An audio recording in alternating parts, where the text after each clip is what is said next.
तोहरा सबका प्रणाम करे छियो।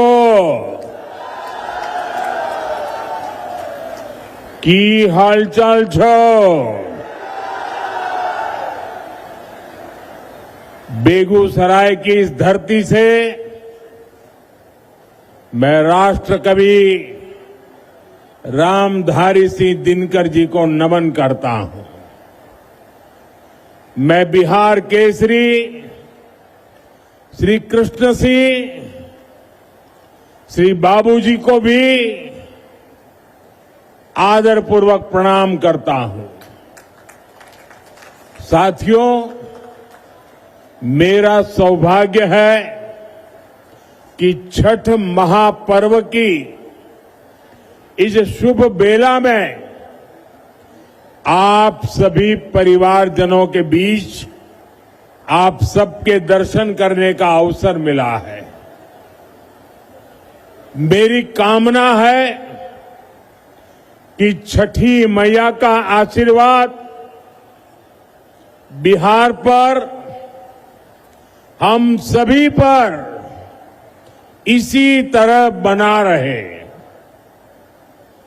साथियों, जब छठी मैया की पूजा की बात आती है तो शारदा सिन्हा जी को याद करना स्वाभाविक है। और शारदा जी तो बेगूसराय की बहू थी। हमारी सरकार को उन्हें पहले पद्म भूषण और इस वर्ष पद्म विभूषण से सम्मानित करने का अवसर मिला। शारदा सिन्हा जी अब हमारे बीच नहीं है, लेकिन उनके अमर गीत हमेशा गूंजते रहेंगे। मैं शारदा सिन्हा जी को विनम्र श्रद्धांजलि अर्पित करता हूं।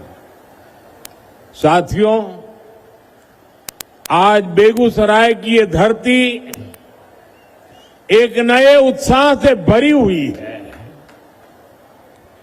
यहां नौजवानों का जोश है, बहनों बेटियों का भरपूर आशीर्वाद है। ये सिर्फ जनसभा नहीं है, ये बिहार के सपनों का, नए संकल्पों का मेला है, मेला। और इस जनसभा का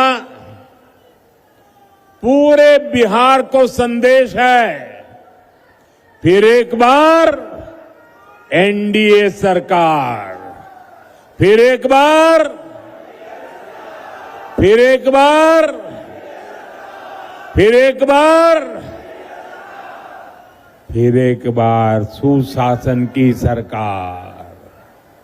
साथियों, आपने हमेशा मोदी पर भरोसा किया है, नीतीश जी पर आशीर्वाद बरसाया है। एनडीए के लिए आपका यही प्यार, आपका अटल विश्वास अब विकास के नए दौर की तरफ ले जा रहा है। कोई कल्पना कर सकता है कि अभी दिवाली को गए 2 दिन हुए हैं और छठ मैया का बहुत बड़ा त्योहार कल शुरू हो रहा है, और इस बीच मैं लाखों माताओं बहनों को यहां देख रहा हूं। ये अपने आप में मेरे लिए तो एक बहुत बड़ा सुखद आश्चर्य है। मैं सोच नहीं सकता हूं कि बिहार हो, छठ मैया का पर्व कल हो, और आज हमें आशीर्वाद देने के लिए ये महिलाएं, माताएं, बहनें, बेटियां जहां मेरी नजर जा रही है, माताएं बहनें मैं देख रहा हूं, आप हमें आशीर्वाद देने आए हैं, ये हमारी बहुत बड़ी शक्ति है।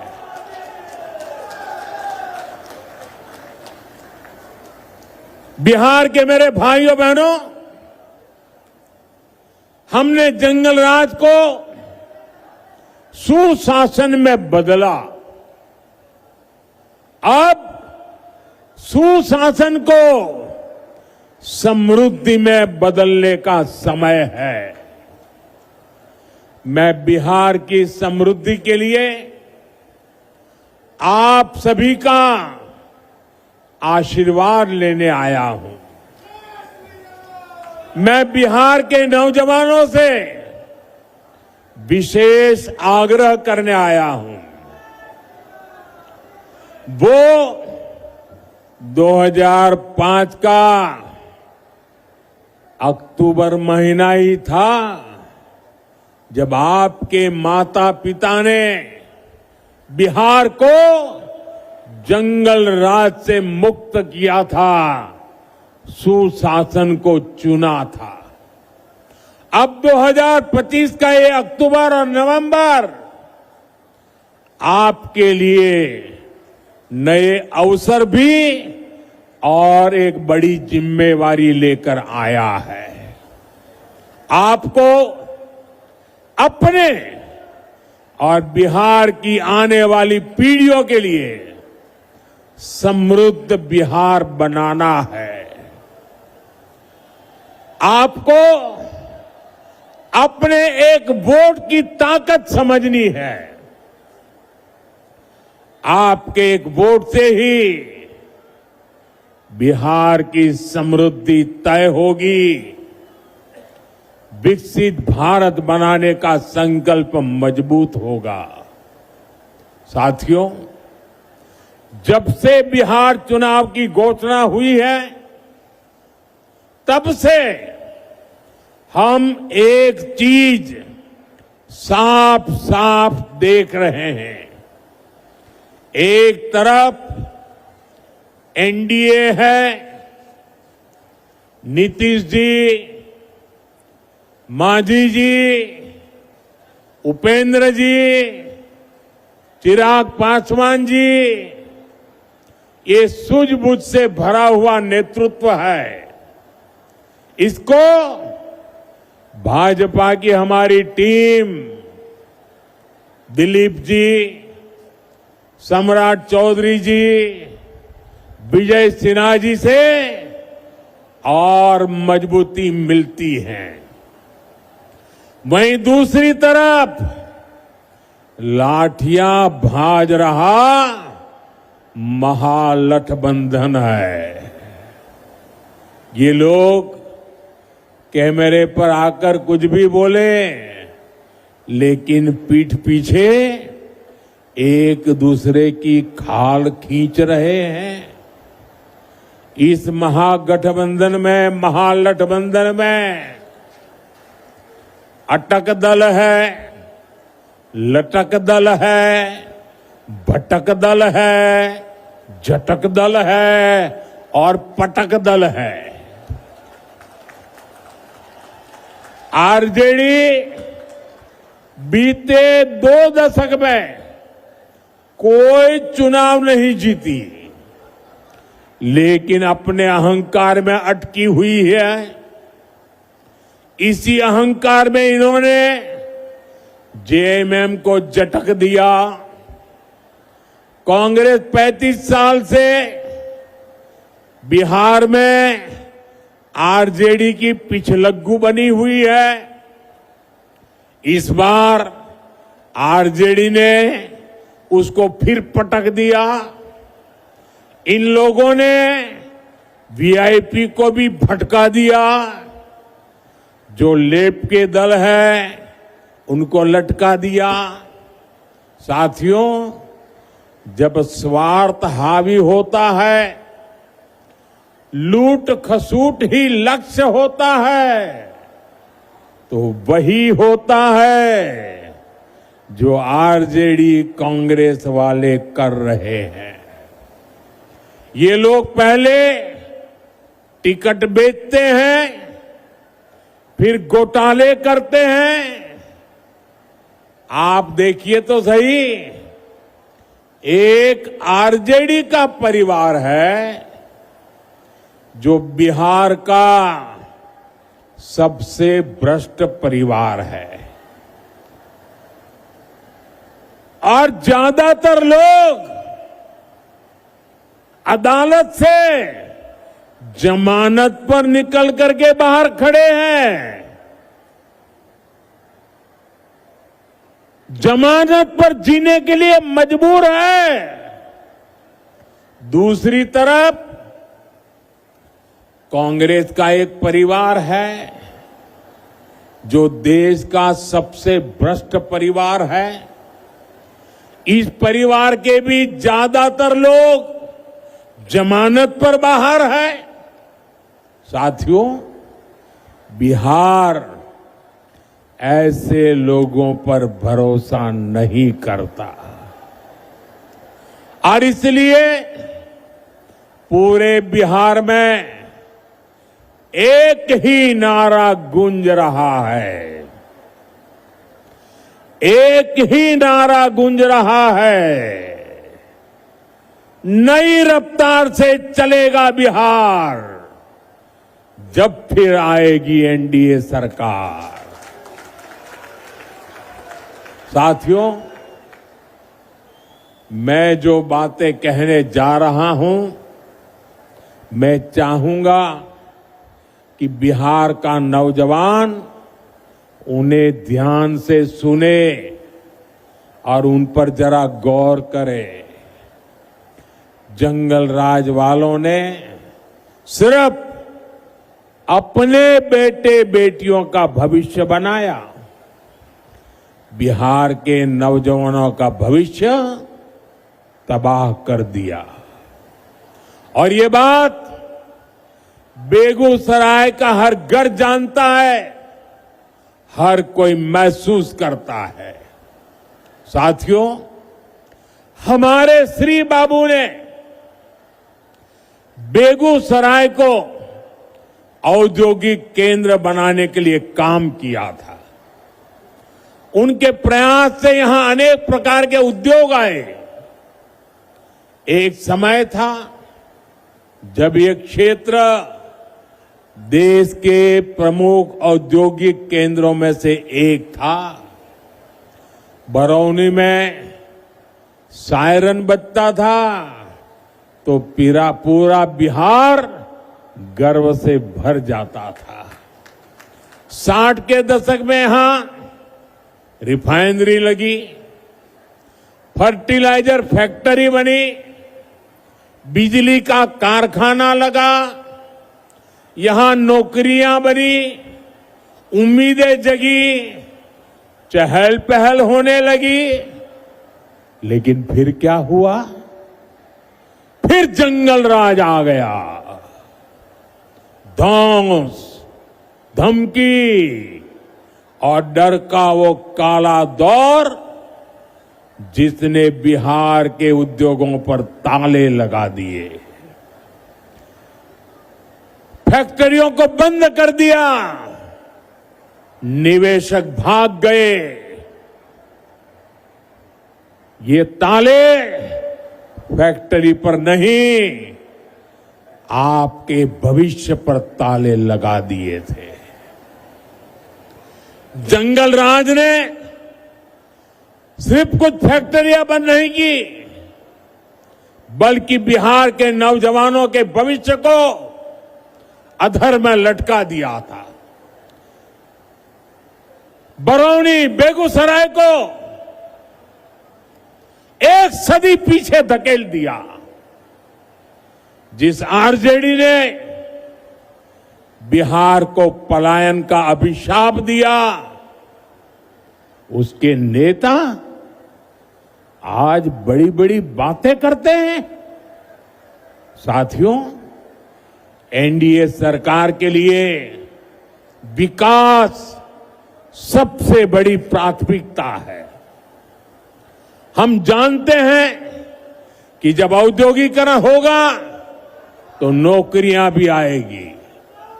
इसलिए हमने सबसे पहले बिहार को जंगल राज से मुक्त किया। जब बिहार में कानून का राज लौटा तो उद्योगों के लिए भी माहौल बना। 2014 में डबल इंजन की सरकार बनने के बाद इसे और गति मिली।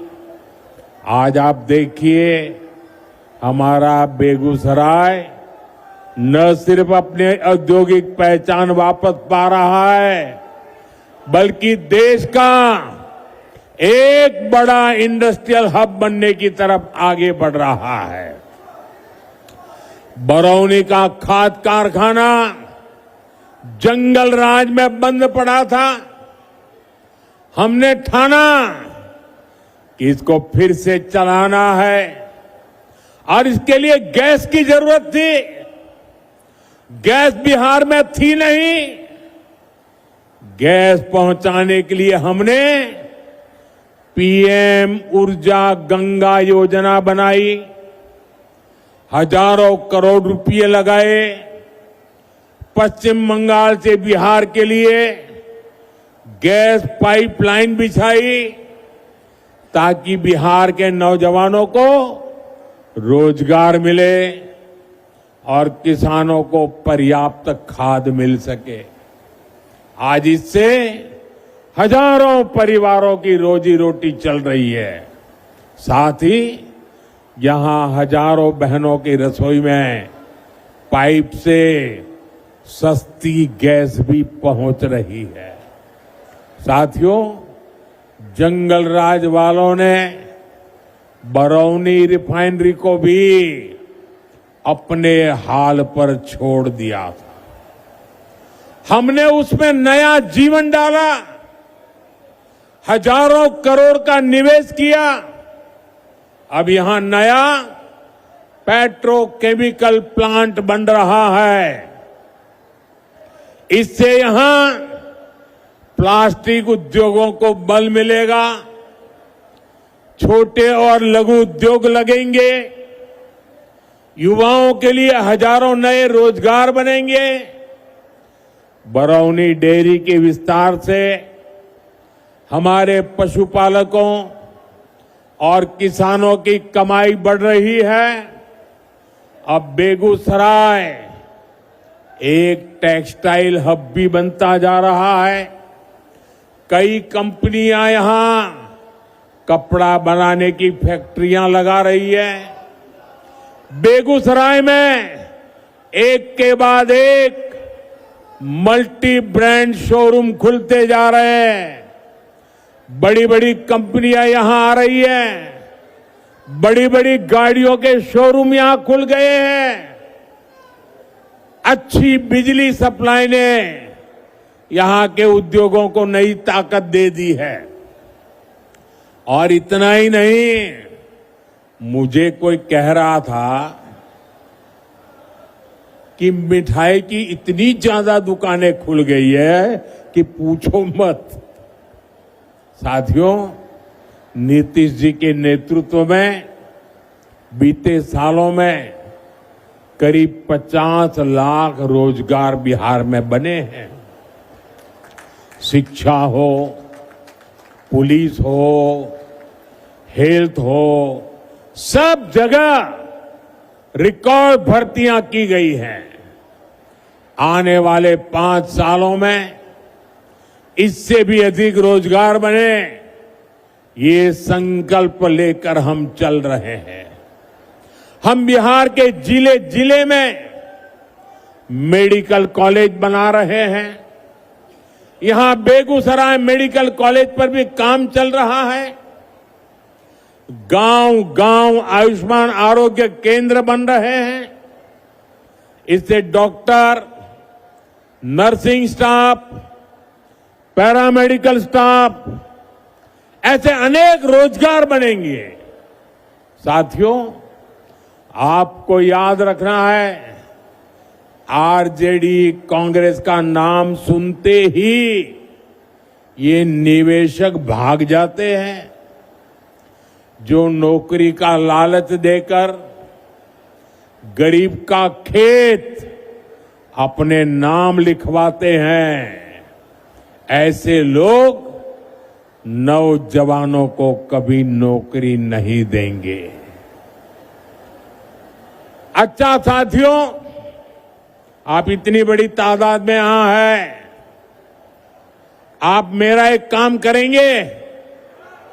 सबके सब जरा बताओ, मेरा एक काम करेंगे? ऐसे नहीं, जोर से बताओ। तो एक काम करिए, आपके पास मोबाइल तो होगा ही होगा, जरा मोबाइल फोन बाहर निकालिए। जरा मोबाइल फोन बाहर निकाल करके जरा मोबाइल की लाइट जला दीजिए। ये मोबाइल कांग्रेस के समय में बहुत महंगा था और विदेश से मंगाना पड़ता था। कांग्रेस के समय में देश में मोबाइल बनाने वाले, जरा आप आवाज बंद करो भाई, आपका उत्साह मैं समझता हूं, जरा आवाज बंद करो। मोबाइल फोन बनाने वाली कांग्रेस के जमाने में सिर्फ 2 फैक्ट्रियां थी। आपकी लाइट चालू रखो। अब देश में मोबाइल फोन बनाने वाली 200 से ज्यादा फैक्ट्रियां हैं। भाजपा एनडीए सरकार की वजह से आज डेटा भी बहुत सस्ता हो गया है। इस वजह से बिहार में युवाओं को कंटेंट क्रिएशन का नया मार्केट मिला है।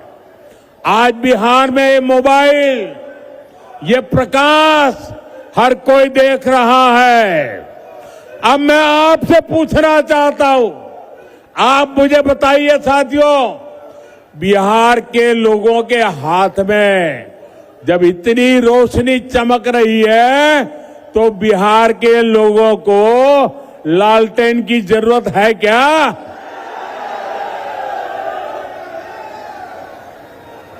अपना मोबाइल हम नीचे रखिए।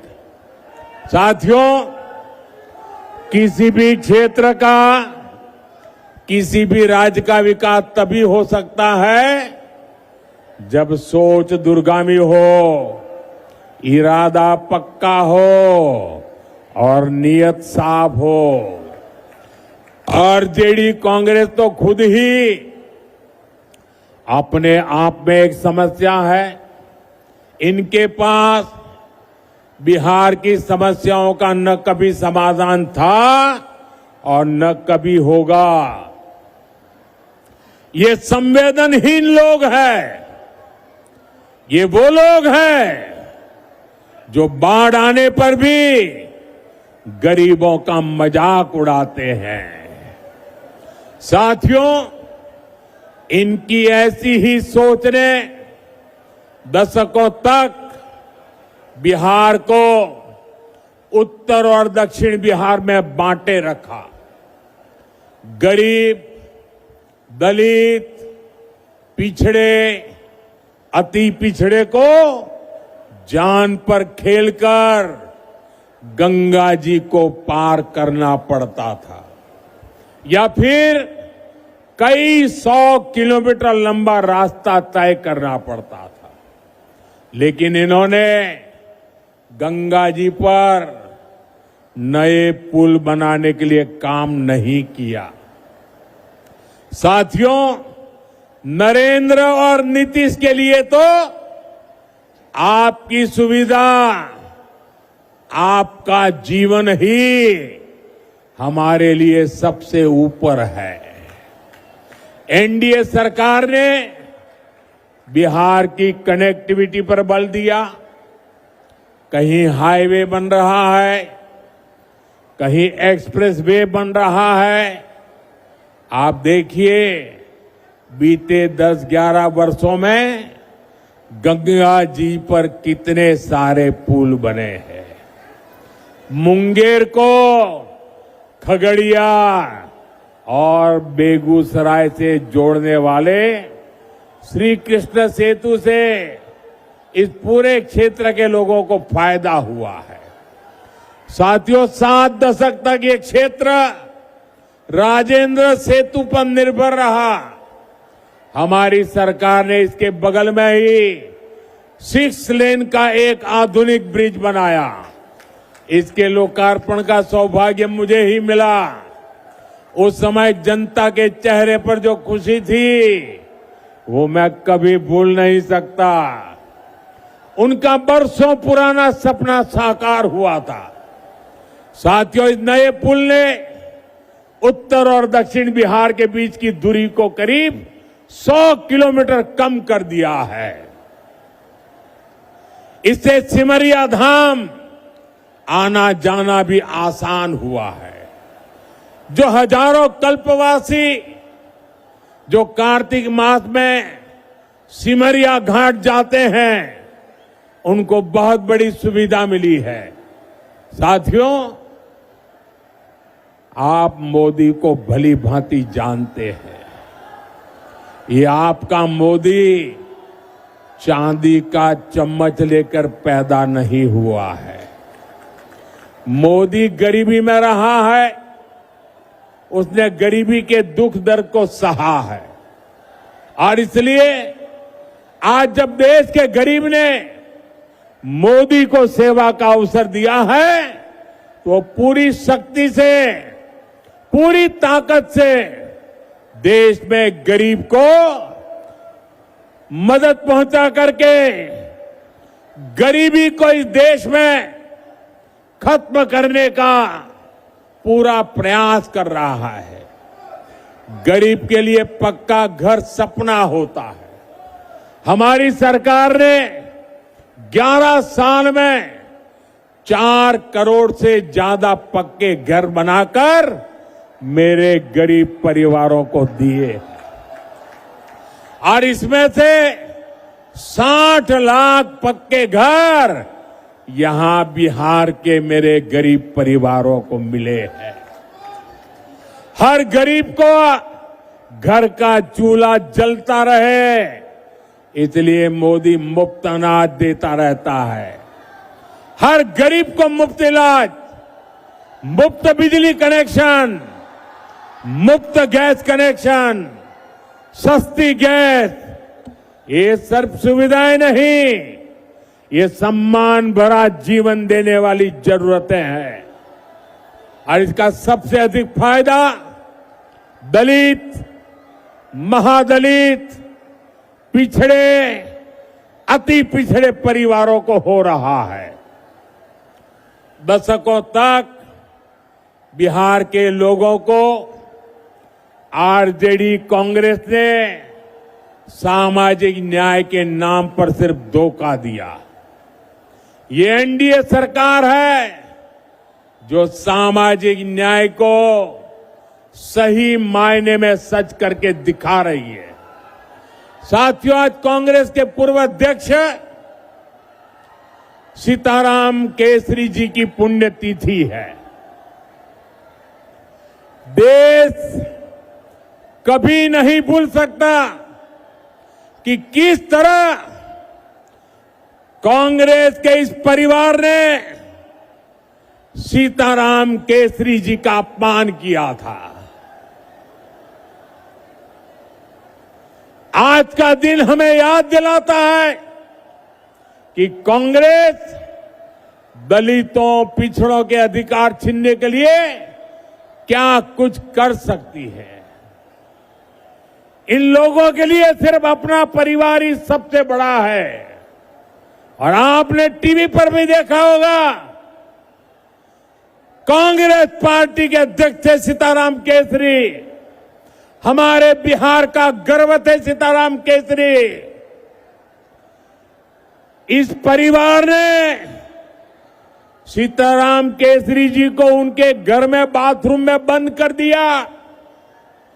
इतना ही नहीं, उनको उठा करके फुटपाथ पर फेंक दिया और सीताराम केसरी के पास जो कांग्रेस का अध्यक्ष पद था, इस परिवार ने उस अध्यक्ष पद की चोरी कर ली। साथियों, ये ऐसे लोग हैं जिनको आपके परिवार की कोई चिंता नहीं है। साथियों, बिहार की नारी शक्ति जंगल राज की सबसे बड़ी पीड़ित रही है। आज वे एनडीए के सुशासन में बड़ा काम और बड़ा नाम करने के लिए आगे आ रही है। बीते वर्षों में बिहार की बहनें आत्मनिर्भर हुई है। जीविका दीदी के रूप में गांवों में बहनें अपने पैरों पर खड़ी हुई है। मेरा लक्ष्य देश के गांवों में 3 करोड़ लखपति दीदी बनाने का है। इसमें बिहार की बहनें काफी शानदार काम कर रही है। साथियों, बिहार की एनडीए सरकार ने जो महिला रोजगार योजना शुरू की है, ये बहुत ही प्रशंसनीय काम हुआ है। 1 करोड़ 20 लाख से ज्यादा बहनों में से हर एक को रोजगार शुरू करने के लिए 10,000 रुपया देना बहुत बड़ा कदम है। बिहार की बहनें इसको खुले दिल से अपना भी रही है। इसलिए आप सभी को इन महिला विरोधी आरजेडी कांग्रेस वालों से बहुत सावधान रहना है। इनके लिए हर रास्ता बंद करना है। आपको याद रखना है, ये आरजेडी कांग्रेस वाले महिला रोजगार योजना पर भी ताला लगा सकते हैं। महिलाओं के अधिकार बात आई, इन लोगों ने पार्लियामेंट में सारे नियमों को तोड़ करके उस कानून के कागजों को छीन करके फाड़ दिया था। ऐसे महिला विरोधी लोग हैं। साथियों, आज हमारी सरकार की प्राथमिकता आपका खर्च कम करने और बचत बढ़ाने पर है। जीएसटी बचत उत्सव के पीछे भी यही सोच है। जीएसटी बहुत कम होने से बिहार के हर परिवार को बचत हो रही है। त्योहारों के इस मौसम में कोई नया टीवी ले रहा है, कोई नया पंखा, कोई नया फ्रिज ले रहा है, किसी ने नया स्कूटर लिया, नई बाइक ली। इसमें भी हजारों रुपए की बचत हो रही है। इससे हर परिवार को कुछ न कुछ बचत हुई है। साथियों, जीएसटी बचत उत्सव के दौरान अभी दिवाली में भी खरीद बिक्री के नए रिकॉर्ड बने हैं। देशवासियों ने बहुत उत्साह दिखाया है। इसमें भी बड़ी बात यह है कि लोगों ने स्वदेशी को चुना है। लोग गर्व से कहते हैं ये स्वदेशी है। एक रिपोर्ट बताती है कि देश में करीब 90% खरीदारी स्वदेशी चीजों की हुई है।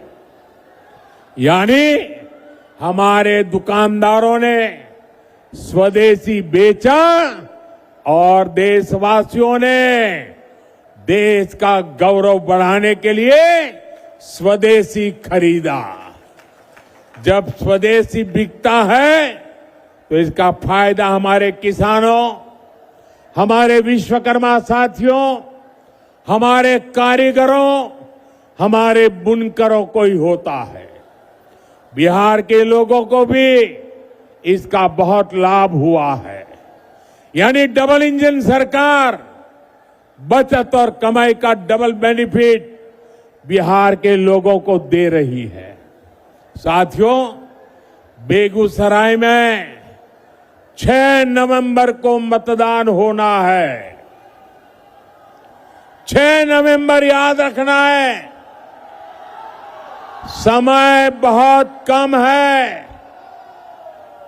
आप मेरा एक काम करेंगे, जरा जोर से बताइए, आप मेरा एक काम करेंगे? जरा हाथ ऊपर करके सबके सब लोग बताइए, मेरा एक काम करेंगे? देखिए, आपको घर घर जाना है। मोदी है आप मेरे लिए, तो मोदी बनकर आपको मेरी बात घर घर पहुंचानी है। एनडीए ने बिहार को नक्सलवाद से, माओवादी आतंक से मुक्त किया है। आज बेखौफ होकर आप अपना काम कर सकते हैं। आप खुल करके वोट दे सकते हैं। बिहार के लोगों का एक वोट एक शांत, सुखी और समृद्ध बिहार का निर्माण करेगा। जंगल राज वालों को दूर रखेगा। इस बार बिहार में एनडीए की विजय का नया रिकॉर्ड बने, इस लक्ष्य को लेकर हमें आगे बढ़ना है। साथियों, मेरा एक आग्रह और है, आप जब घर घर जाएं तो हर परिवार में जाकर के बड़े बुजुर्गों को बताना कि अपने मोदी जी बेगूसराय आए थे और मोदी जी ने परिवार के सबको छठ महापर्व की शुभकामनाएं भेजी हैं। एक बार फिर इतनी विशाल संख्या में यहां आकर हमें आशीर्वाद देने के लिए मैं आपका बहुत बहुत आभारी हूं। मेरे साथ बोलिए, भारत माता की, भारत माता की, भारत माता की। बहुत बहुत धन्यवाद।